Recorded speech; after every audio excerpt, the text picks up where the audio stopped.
दुनिया ये मोहब्बत को मोहब्बत नहीं देती, इनाम बड़ी चीज़ है कीमत नहीं देती, देने को तो दे सकता हूँ मैं भी उसे गाली, लेकिन मेरी तहजीब इजाज़त नहीं देती। क्या है देखिए कि मैं 30 साल से कविता सुना रहा हूँ। 17 वर्ष की आयु में हापुड़ में पहला मंच पढ़ा था। सरकार की उम्र कितनी? 5 साल, 10 साल। कविता की उम्र कितनी? 1000 साल, 2000 साल। तो क्यों चिंता करूं हटेगा नहीं हटेगा? बैठा भी हटा जैसा है और हटा भी हटा जैसा है। क्या कोई फर्क नहीं पड़ता। बहुत गुस्सा है। नहीं, गुस्सा नहीं, गुस्सा है, बिल्कुल निश्चित रूप से गुस्सा है। आज़ादी के बाद पहली बार ये जवान, ये देश इस माहौल में आए थे कि कुछ बदलेगा। इस काम के लिए कि शौचालय बना के फोटो लगाएगा कि आज टॉयलेट का दरवाजा बना दिया, राजनीति बदल रही है। इस काम के लिए आए थे। मैं अपना काम धंधा छोड़ के इसलिए आया था, और मैं तो फिर भी बन गया। आंदोलनों में नेता सदा बन जाते हैं, कुछ नहीं बिगड़ता। आंदोलन से पहले मैं कितने पैसे लेता था, आज कितने लेता हूँ, अंतर है।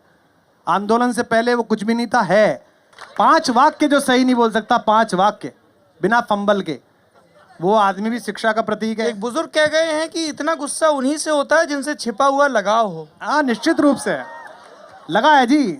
उम्र लगी है, पैसा लगा है, नौकरी लगी है, तपस्या लगी है, प्रतिष्ठा लगी है। हमको किसी ने गाली नहीं दी थी 2011 से पहले। हम लव्ड मैन थे सब। हो कुमार विश्वास वंडरफुल। उसके बाद दुष्प्रचार भी शुरू हुआ। क्या होता है आदमी के पास? पैसा, वो गया। नौकरी, वो गई, आपने छीनी। नौकरी छीनी, नहीं छोड़ दे, छोड़ दी। पैसा दे दे यार, दे दे, पैसा चाहिए यार, पैसा दे दिया। गाड़ी, घोड़ा, यश, अपयश, आपने अपयश भी डाला। तो मेरे जीवन में तो कुछ ऐसा बचा नहीं जो आपने छीनने की कोशिश ना की हो षड्यंत्रों से। वो तो इसकी कृपा है हिंदी की कि उसके बाद भी सृजन का बीज जिंदा रह गया। उसके बाद भी फिर ज़्यादा शक्ति के साथ जिंदा रह गया। दुनिया ये मोहब्बत को मोहब्बत नहीं देती। नवाज भाई कहते हैं दुनिया ये मोहब्बत को मोहब्बत नहीं देती, इनाम बड़ी चीज़ है कीमत नहीं देती, देने को तो दे सकता हूँ मैं भी उसे गाली, लेकिन मेरी तहजीब इजाज़त नहीं देती। जो जिस समय भोगा जा रहा था उसी समय लिखी गई। 18 फरवरी का दिन था। मैं जबलपुर से अयोध्या आ रहा था, लखनऊ, चित्रकूट एक्सप्रेस में बैठ के। और मेरे साथ एक हिंदी के कवि थे, दिवंगत, बहुत बढ़िया कवि थे, डॉक्टर उर्मिलेश शंकदार। बहुत अद्भुत कवि थे वो और बड़े आचार्य कवि थे। तो मैं उनका बड़ा प्रिय कवि था, मुझे बड़ा प्यार करते थे। तो मैं सेकंड एसी में, उन्होंने मुझे बुकिंग दिलवाई थी। मेरे पास तो इतने पैसे होते नहीं थे, पर उन्हें एक चेला साथ में रखना होता है ना, चाचा जी। हाँ, चिंटू, ये भी मेरा ही दिया हुआ है। तो चाचा जी करता हुआ, तो बोले बेटा इधर आ जाओ। उन्हें पता भी था मैं डिस्टर्ब हूँ आज। तो वो नीचे की सीट पर थे, मैं ऊपर की सीट पे था। मैं उनके पास बैठ गया और मैं रो रहा था। उन्होंने मुझसे कहा कि रो मत, ये कर ले, वो कर ले। उन्होंने कुछ बातें कहीं। उस समय वो गीत निकला, मांग की सिंदूर रेखा। निश्चित रूप से आपने सही कहा, मुझे भी बहुत पसंद है।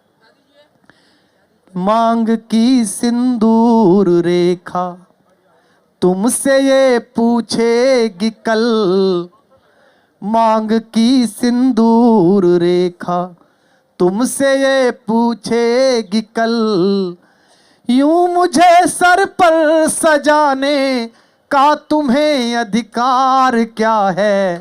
सवाल का जवाब सुनिए।